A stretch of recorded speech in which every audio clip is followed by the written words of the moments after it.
Madam, அதாவது உங்க கூட்டணிக்கு வந்து பிரதமர் வேட்பாளர் யார் என்றே தெரியாது என்பது உங்க எதிர்க்கட்சிகள் வைக்கிற ஒரு விமர்சனமா இருக்கு. அந்த விமர்சனத்தை நீங்க எப்படி மேடம் பாக்குறீங்க?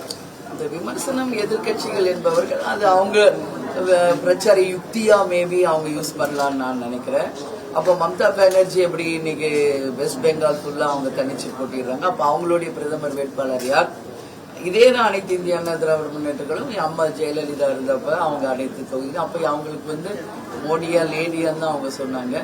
அந்த மாதிரி தான் இப்ப நாங்க சொல்றோம். இப்ப எங்களுக்கு பொறுத்த வரைக்கும் இது மக்கள் போற்றுகின்ற ஒரு கூட்டணியாக 40 தொகுதிகளையும் நான் களத்துல பார்க்கும் பொழுது உறுதியாக 40 தொகுதிகளையும் நாங்கள் வென்றெடுப்போம். அண்ணன் எடப்பாடியார் யார் கையை காட்டுகிறாரோ அவர்தான் நிச்சயமாக பிரதமராக வரக்கூடிய வாய்ப்பு இருக்கிறது. அதனால நிச்சயமாக நாங்கள் யார சொல்றோமோ அவர்தான் பிரதமராக வரக்கூடிய வாய்ப்பு இருக்கிறதுனால உறுதியாக எங்கள் அனைத்து எம்பிக்களும் வெற்றி பெற்று நிச்சயமாக தமிழகத்திற்கு கிடைக்க வேண்டிய அனைத்து திட்டங்களையும் உறுதியாக கேட்டு பெறுவார்கள் என்பதில் எங்களுக்கு எந்த சந்தேகமும் இல்லை. ஏன்னா இன்னைக்கு ஒவ்வொரு வேட்பாளரையும் நான் வந்து நேரடியா போய் சந்திச்சிருக்கேன். அனைத்து 40 தொகுதிக்கு நான் போயிருக்கேன். அனைவருமே படிச்சவங்க, எஸ்பெஷலி யங்ஸ்டர்ஸ் எல்லாருமே மிகப்பெரிய அளவு படிச்சிருக்காங்க. எல்லாருமே இது ரொம்ப அறிவாளிகளா இருக்காங்க. எப்படி விஜய் பிரபாகர் இளைஞராக படித்தவரா மிகப்பெரிய ஒரு கனவோடு விருதுநகருக்கு அவர் உழைக்க வந்திருக்காரோ அது மாதிரி தமிழ்நாடு முழுக்க இன்னைக்கு எல்லா வேட்பாளரையும் நான் நேரடியாக சந்திக்கும் போது என்னால் அதை காண முடிஞ்சது. எனவே நாலே பேர் கூட்டணின்றாங்க. 4ம் நாங்க தான், 40ம் நாங்க தான், நாளையும் நாங்க தான் அப்படின்றதுல நாங்க உறுதியா. காங்கிரஸ் கட்சி மகாலட்சுமி திட்டத்தின் மூலமா வருஷத்துக்கு 1 லட்சம் ரூபாய் கொடுக்குறேன்றாங்க. இந்த மாதிரி இதெல்லாம் சாத்தியமா? பாருங்க, இத கையோடு நான் பிரிண்ட் பண்ணியே உங்களுக்கு கொண்டு வந்திருக்கேன். நல்லா பாத்துக்கங்க.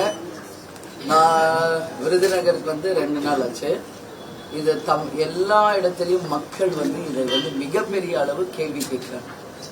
ஒரு வேட்பாளர் எப்படி செயல்பட வேண்டும் அப்படின்றது கூட அப்ப 10 வருஷமா ஒரு எம்பியா என்ன பண்ணாருன்ற ஒரு கேள்வி மிகப்பெரிய அளவு மக்கள் கிட்ட இருக்கு. அது ஆஸ் எ ஜேர்னலிஸ்ட் உங்களுக்கு தெரியும்.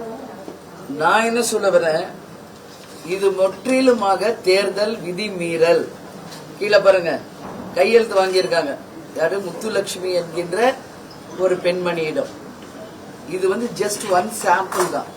இந்த மாதிரி தொகுதி முழுக்க பல்வேறு இடங்களில் கையெழுத்து வாங்கி இந்த மாதிரி வந்து ஒரு நோட்டீஸை வந்து வீடு வீடாக விநியோகிச்சிருக்காங்க.